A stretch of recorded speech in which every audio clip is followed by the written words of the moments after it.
सभी भक्तों को जय जय श्री राधे। मंदिर में जब श्रीमद् भागवत महापुराण शुरू किया था तो ग्रंथ के पाठन के साथ साथ संतों द्वारा जो इस ग्रंथ रूपी समुद्र में डुबकी लगाकर भावार्थ रूपी रत्न है उसका सार रूप में भी श्रवण करते हैं, क्योंकि हमारी बुद्धि में वो सामर्थ्य नहीं कि हम ग्रंथ का पाठन करके उसका सही अर्थ समझ सकें। संतों ने श्रीमद् भागवत महापुराण को बड़ा ही सरल अर्थों में हमें समझाया है। तो आइए संतों के वचनामृत का हम सब लाभ उठाएं, सार रूप में कथा का गायन श्रवण करके। मेरा आप सभी से यही निवेदन है कि मेरी जिह्वा के द्वारा जो भी गाया जाता है, जो भी कहा जाता है, जो भी भगवत गुणानुवाद, वो इस तरह से है जैसे भोजन कोई और बनाए और परोसता कोई और है। ऐसे ही मुझ में कोई ज्ञान नहीं, कुछ भी सामर्थ्य नहीं, इसलिए मैं तो केवल संतों महात्माओं के द्वारा बनाए हुए भोजन को आप सबको परोस रही हूँ।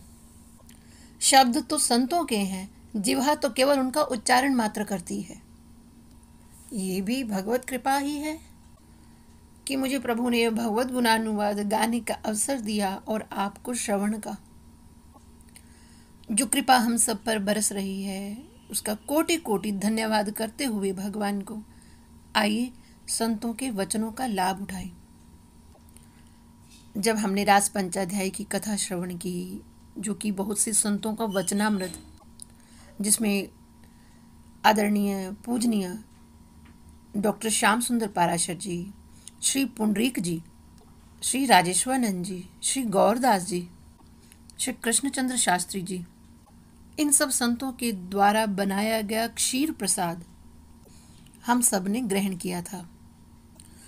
तो उस रास पंचाध्यायी कथा में हमने श्रवण किया था कि किस प्रकार श्रीमद् भागवत महापुराण के 12 स्कंधों में भगवान श्री कृष्ण के एक एक अंग की भावना की थी, क्योंकि श्रीमद् भागवत महापुराण ये श्री कृष्ण का वांगमय स्वरूप है। धीरे धीरे एक एक स्कंध का पाठ करते हुए हम 10वें स्कंध तक सार रूप से कथा श्रवण कर चुके हैं। और 10वां स्कंध अर्थात भगवान का हृदय, जिस प्रकार एक योगी साधना के करते समय भगवान के चरणों का ध्यान करते करते जब वो हृदय स्थान तक पहुंचता है भगवान की, इसी प्रकार हमने भी श्रीमद् भागवत महापुराण की एक एक स्कंध का पाठ श्रवण करके हम भी भगवान के हृदय तक पहुंच गए। या यूं कहें कि परमात्मा हमारे हृदय में छिपे बैठे थे, जो हमें दिखाई नहीं दे रहे थे, अब उनका दर्शन हो गया। तो कहने का तात्पर्य ये है कि भगवत प्राप्ति के जितने भी साधन बताए गए, योग, जप, तप, कर्म कांड, यज्ञ, कथा श्रवण, इन सभी की सफलता केवल इसी में है। इन सभी का लक्ष्य केवल एक, भगवत प्राप्ति। जिस प्रकार एक योगी योग साधन के द्वारा, ध्यान के द्वारा आत्म साक्षात्कार के जिस स्थिति पर पहुंचता है, वही स्थिति भक्त भगवान के गुणों का श्रवण करके प्राप्त कर लेता है। भगवान को पाना मुश्किल नहीं है, भगवत प्राप्ति की राह पर चलना मुश्किल है। इसलिए प्रभु कहते हैं कि बस तू एक कदम बढ़ा, जो तू धावे एक पग, मैं धाऊं पग 60। और यही श्रीमद् भागवत महापुराण की महिमा है। बस कमी तो हमारी तरफ से ही है। हम संसार से प्रेम करते हैं, भोगों से प्रेम करते हैं, विषयों में ही मन भटकता रहता है। लेकिन 10वें स्कंद का पाठ करके भगवान की मीठी मीठी लीलाएं सुनते सुनते हमें भी भगवान से प्रेम हो गया और हमने भगवान को अपने हृदय में बसा लिया। हमने कितनी बार श्रीमद् भागवत की कथा सुनी है, सच बताना, कभी हमारा मन भरता है? हम प्रभु की लीलाओं को बार बार सुनते हैं। क्यों? क्योंकि हमें भी प्रभु से प्रेम हो गया। अब प्रेमी तो केवल प्रेमी की ही बातें सुनना पसंद करता है, इसलिए भगवान श्री कृष्ण की मीठी मीठी लीलाएं सुनकर आनंद आ जाता है। तो प्रभु को उन मीठी मीठी लीलाओं को सुनकर हमने भगवान को अपने हृदय में बसा लिया। और सचमुच हम अपने हृदय में किस स्थान देते हैं? जिससे हम प्रेम करते हैं। और इसलिए भगवान कि जो श्रीमद् भागवत महापुराण का जो दशम स्कंद है उसको भगवान का हृदय कहते हैं। और अब हमारी यात्रा हृदय से ललाट की ओर है, अर्थात दशम स्कंद के बाद जो एकादश स्कंद है जिसको मस्तक कहते हैं, ललाट कहते हैं। और मस्तिष्क से तो आप समझ ही गए होंगे, क्योंकि जब हृदय में भगवान प्रकट हो जाते हैं तब अंधकार रह नहीं जाता है, ज्ञान प्रकट हो जाता है। इसलिए एकादश स्कंद क्या है, इसको मुक्ति स्कंद भी कहते हैं और इसको भगवान का मस्तक भी कहते हैं। एकादश स्कंद जो मुक्ति है, अर्थात जब जीव हर सांसारिक प्रपंच से मुक्त हो जाता है। इसको ज्ञान कांड कहना भी अतिशयोक्ति नहीं होगा, क्योंकि इसमें सब ज्ञान की ही बातें हैं, ज्ञान की ही चर्चा है। जिस प्रकार श्री कृष्ण ने अर्जुन को उपदेश दिया था, गीता का ज्ञान दिया था, ऐसे ही एकादश स्कंद में भगवान श्री कृष्ण उद्धव जी को उपदेश करते हैं। इसलिए ये एक प्रकार से ज्ञान कांड भी है। और यदि हम इसे और अच्छी तरह से समझें तो एकादश स्कंद श्रीमद् भागवत का प्राणाधार स्वरूप है, क्योंकि जब जीव के हृदय में ज्ञान प्रकट हो जाता है तब वो सब सांसारिक प्रपंचों से निर्लिप्त हो जाता है। क्योंकि जब ये ज्ञान हो गया कि ये मैं देह नहीं हूं, तो उसका रोना धोना भी खत्म हो जाता है। तब जीव यही अनुभव करता है, जब उसे ज्ञान हो जाता है कि मैं आत्मा हूं। आत्मा क्या है? भगवान श्री कृष्ण गीता के उपदेश में अर्जुन से कहते हैं, न जायते म्रियते वा कदाचिन्नायं भूत्वा भविता वा न भूय अजो नित्य शाश्वतोऽयं पुराणो न हन्यते हन्यमाने शरीरे। इसका अर्थ बड़ा ही सुंदर है। यह आत्मा किसी काल में भी ना तो जन्मती है और न मरती है, और ना ही ये उत्पन्न होकर फिर होने वाली ही है। क्यों? क्योंकि ये अजन्मा, नित्य, सनातन और पुरातन है। शरीर के मारे जाने पर भी यह नहीं मरती। वासांसि जीर्णानि यथा विहाय नवानि गृह्णाति नरोपराणि तथा शरीराणि विहाय जीर्णानि संयाति नवानि देहि। जिस प्रकार मनुष्य पुराने वस्त्रों को त्याग कर दूसरे नए वस्त्रों को ग्रहण करता है, वैसे ही जीवात्मा पुराने शरीरों को त्याग कर दूसरे नए शरीरों को प्राप्त होती है। नैनम छिन्दन्ति शस्त्राणि नैनम दहति पावकः न चैनम क्लेदयन्त यापो न शोष्यति मारुतः। इस आत्मा को शस्त्र काट नहीं सकते, इसको आग जला नहीं सकती, और इसको जल गीला नहीं कर सकता, और वायु सुखा नहीं सकती। क्यों? क्योंकि अच्छेद्योऽयं दाह्योऽयं क्लेद्यो शोषो एव च नित्य सर्वगता स्थाणुर्चलोऽयं सनातन। क्योंकि यह आत्मा अछेद्य है, इसका छेदन नहीं किया जा सकता, शस्त्र के साथ काटा नहीं जा सकता। और यह आत्मा अदाह्य, अग्नि जला नहीं सकती, अक्लेद्य और निस्संदेह अशोष्य है, अर्थात जल में डूब नहीं सकती और वायु सुखा नहीं सकती। तथा यह आत्मा नित्य, सर्वव्यापी, अचल, स्थिर रहने वाला और सनातन है। इसलिए एकादश स्कंद का अध्ययन करके, उसका श्रवण करके जीव के सब द्वंद्व खत्म हो जाते हैं। हाय मैं मरा, हाय मैं मरा, इस प्रकार के कलेश मिट जाते हैं। इसलिए एकादश स्कंद को श्रीमद् भागवत का प्राणा आधार स्वरूप कहा है। जीव सब प्रकार के संशयों से, द्वंद्वों से, दैहिक दैविक भौतिक तापों से मुक्त हो जाता है। इसलिए एकादश स्कंद भगवान का ललाट है, ये मुक्ति स्कंद है और श्रीमद् भागवत का प्राणाधार स्वरूप है। और यदि श्री रामचरितमानस की दृष्टि से देखें तो यह उत्तरकांड है, क्योंकि यहाँ इस स्कंध में जीव के सभी प्रश्नों का उत्तर मिलता है, अर्थात ये ज्ञान कांड है। तो आइए हम सब मिलजुल कर भगवत प्राप्ति की राह पर चलते हुए श्रीमद् भागवत महापुराण के एकादश स्कंद की यात्रा मिलजुल कर भगवत गुण गाते हुए आनंद के साथ प्रारंभ करते हैं।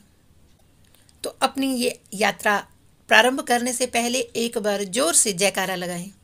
जय जय श्री राधे, जय जय श्री राधे, जय जय श्री राधे। यही हमारी ऊर्जा का स्तोत्र है। अब यात्रा प्रारंभ करनी है तो ऊर्जा तो चाहिए ना। तो एकादश स्कंध में कुल 31 अध्याय हैं और इन 31 अध्यायों में यानी एकादश स्कंध में विशेषतः 2 संवाद हैं। श्री कृष्ण जी के द्वारा की हुई व्यवस्था के अनुसार नारद जी और वसुदेव जी के मध्य संवाद और श्री कृष्ण और उद्धव जी के मध्य संवाद। 4 अध्यायों में अर्थात अध्याय 2 से लेकर 5 तक वसुदेव जी और नारद जी के बीच में संवाद है और 6 से 29 अध्याय अर्थात कुल अध्याय हुए 24 जिसमें श्री कृष्ण और उद्धव के बीच में संवाद है और पहला और आखिरी 2 अध्यायों में यदुकुल संहार और श्री कृष्ण का परधाम गमन की कथा है। तो एकादश स्कंद में हम इन 2 संवादों की ही सार रूप में चर्चा करेंगे। मंदिर में अभी जो है वो एकादश स्कंद के अवधूतोपाख्यान की कथा हो रही है, अर्थात एक संवाद पूर्ण हो चुका है, उसी का ही अब हम सार रूप से कथा श्रवण करेंगे, जो कि नारद जी और वसुदेव जी के मध्य जो संवाद है। तो आइए इस कथा का हम सार रूप से श्रवण करें। इस स्कंद की विशेषता ये है कि इसमें नारद जी क्या है, नारद जी भक्त हैं, यानी इस स्कंद में भक्त का संवाद और भगवान का संवाद है।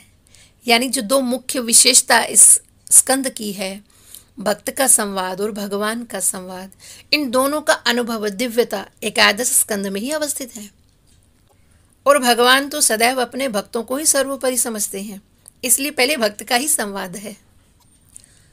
तो नारद जी एक बार भ्रमण करते हुए वसुदेव जी के यहाँ आते हैं। हमारे वेदों में 2 शब्द हैं, अतिथि और अभ्यागत। हर व्यक्ति अतिथि नहीं होता। जिसको आपने बुलाया वो आ गया या फिर वह बिना बुलाए भी आ गया तो वो है अभ्यागत। लेकिन अतिथि कौन है?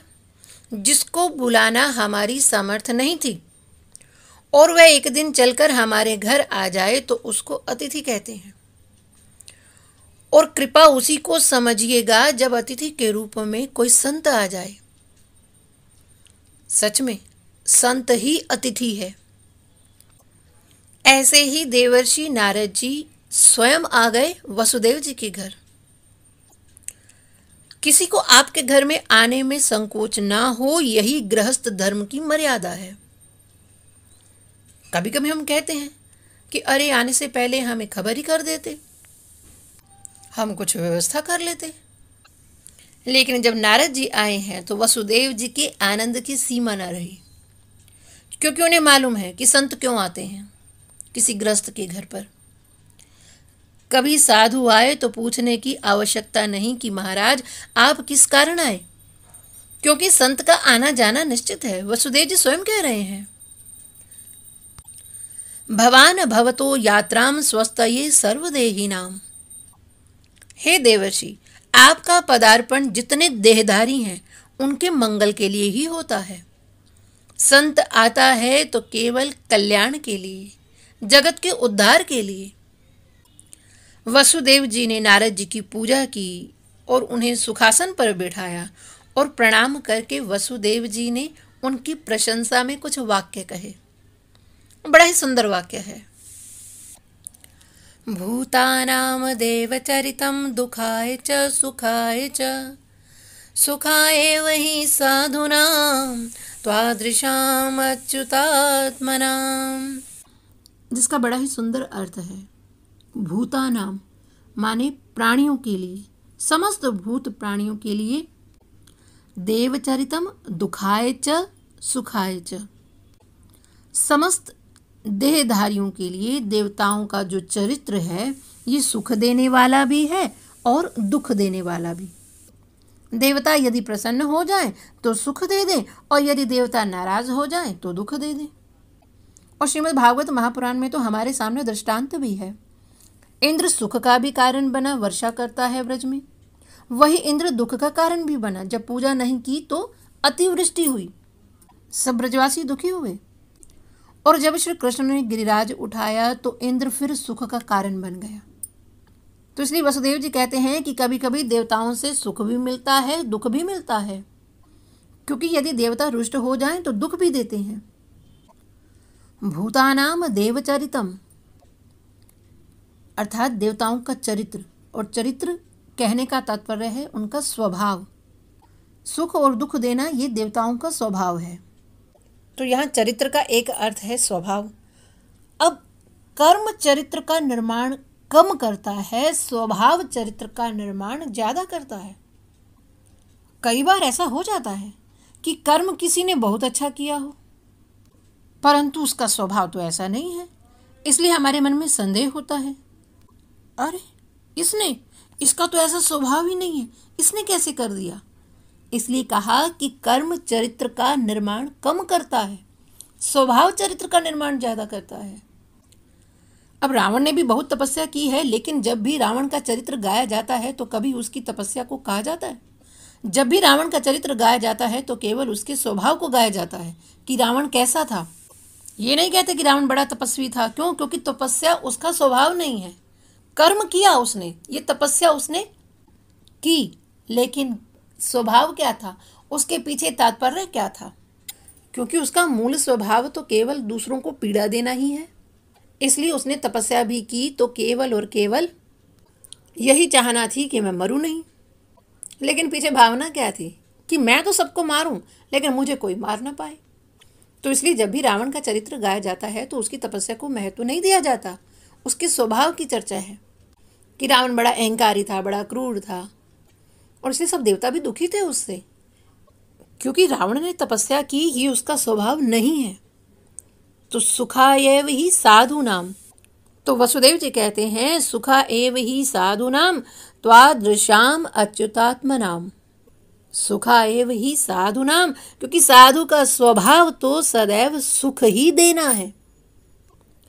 दुनिया में सुख दुख दोनों है। दीन कहे धनवान सुखी, धनवान कहे सुख राजा को भारी, राजा कहे महाराज सुखी, महाराज कहे सुख इंद्र को भारी, इंद्र कहे सुख चतुरानन को, ब्रह्मा कहे सुख विष्णु को भारी, तुलसीदास विचार कहे बिन हरि नाम यह जीव दुखारी। कोई तन दुखी, कोई मन दुखी, कोई धन बिन रहत उदास, थोड़े थोड़े सब दुखी, सुखी राम का दास।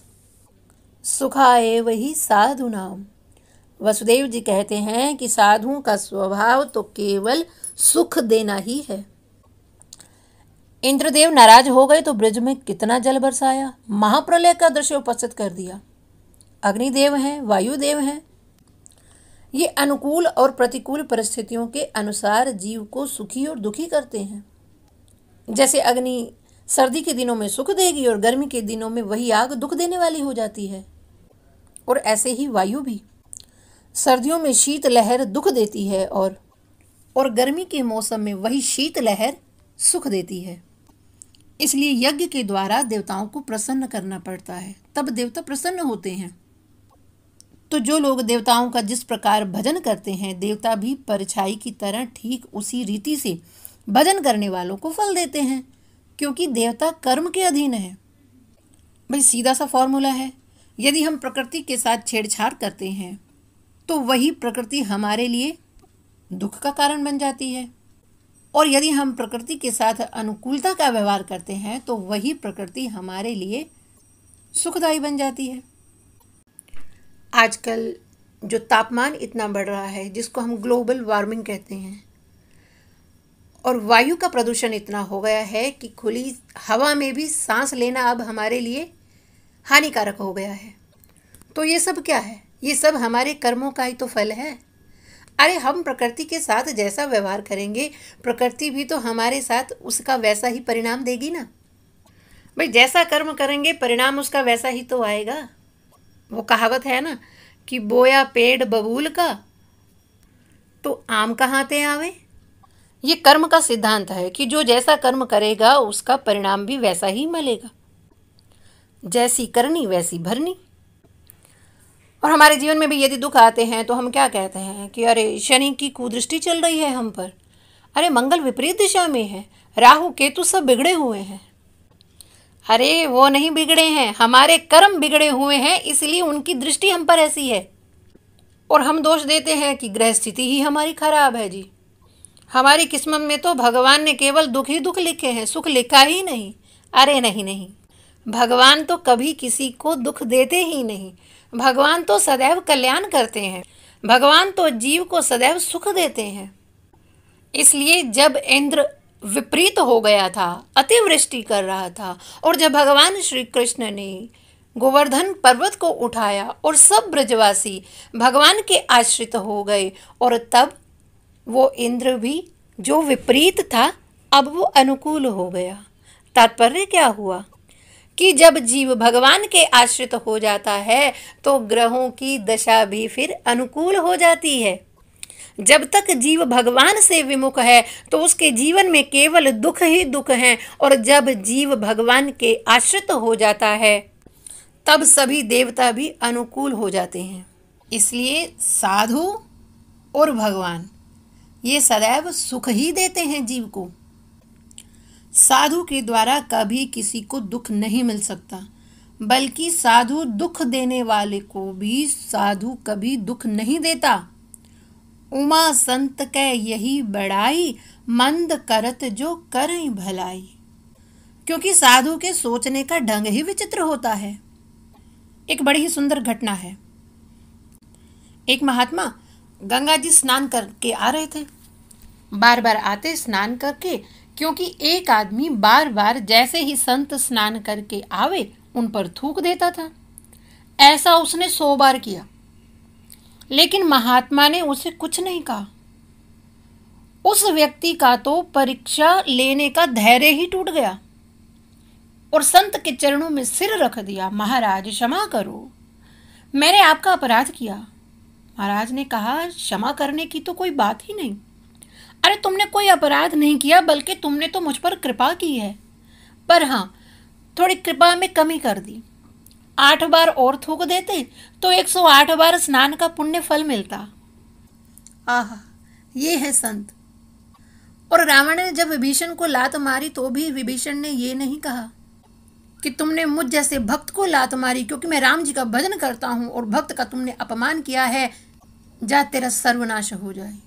विभीषण केवल यही कहता है, राम भजे हित होई तुम्हारा। तो साधु कौन? जो अपना विरोध और निंदा करने वाले को भी अपना सत्संग का फल दे, वो साधु है। इसलिए देवताओं से भी अधिक महिमा साधु की है। तो वसुदेव जी क्या कह रहे हैं? तवा दृशाम अच्युतात्मनाम। अच्युतात्मनाम अर्थात साधु परमात्मा के ही स्वरूप हैं। इसलिए देवताओं से भी अधिक महिमा साधु की है। जिस प्रकार परमात्मा हर जीव का कल्याण करते हैं, ऐसे ही हे प्रभु आपकी प्रत्येक चेष्टा समस्त प्राणियों के कल्याण के लिए ही होती है। आपके आगमन और दर्शन मात्र से हम जीव कृतार्थ हो जाते हैं। इस प्रकार मीठे वचनों से वसुदेव जी नारद जी का स्वागत करते हैं। आगे क्या कहते हैं वसुदेव जी, उसकी चर्चा कल करते हैं। तब तक जय जय श्री राधे, जय जय श्री राधे, जय जय श्री राधे।